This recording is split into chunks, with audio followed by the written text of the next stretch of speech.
So Jed, who's in Cheshire in England, has a couple of questions to start us off.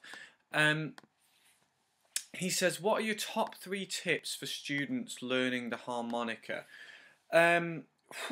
Well, the first thing that I would say is devour everything. Listen to as many harmonica players as you can. Listen to as much music as you can. It doesn't have to be just harmonica players. It can be any instrument. Listen and try and copy as much as you can. Try and take in as much as you can. It's really important to just get yourself immersed in the music and get yourself involved with the music as a listener and as an active listener. So putting something on, trying to compare the notes you're hearing with what you've got on the harmonica. So really get yourself into the style of active listening.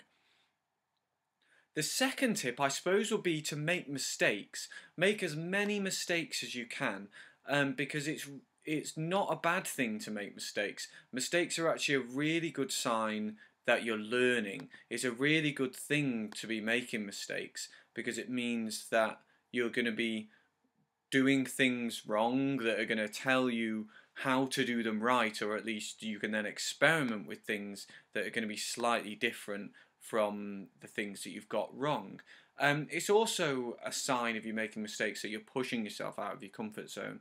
The students I have who make the most progress are the ones who really push themselves, and probably the ones who make the most errors in our lessons.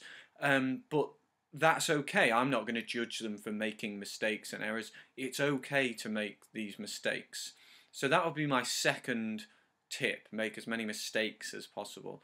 The third one would be to get a teacher. Now, obviously I'd love to be a teacher, so get in touch with me. But any teacher who is respected, who comes with recommendation, or who you respect as a person, it's okay to be teaching yourself as to a certain extent. And I taught myself for a bit just as I was starting. I spent about 6 months or maybe a year just trying to learn stuff myself. But then I found a teacher and learnt a heck of a lot from lessons.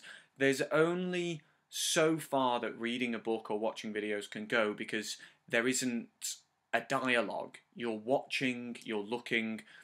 Your teacher can't answer you back if they're through the medium of a video or a book. If you're talking to them back and forth, then you're able to actually ask them questions, and they can ask you, answer you, and they can ask you questions about your playing, and they can direct your learning in a manner that suits your playing and suits where you want to get with the instrument. So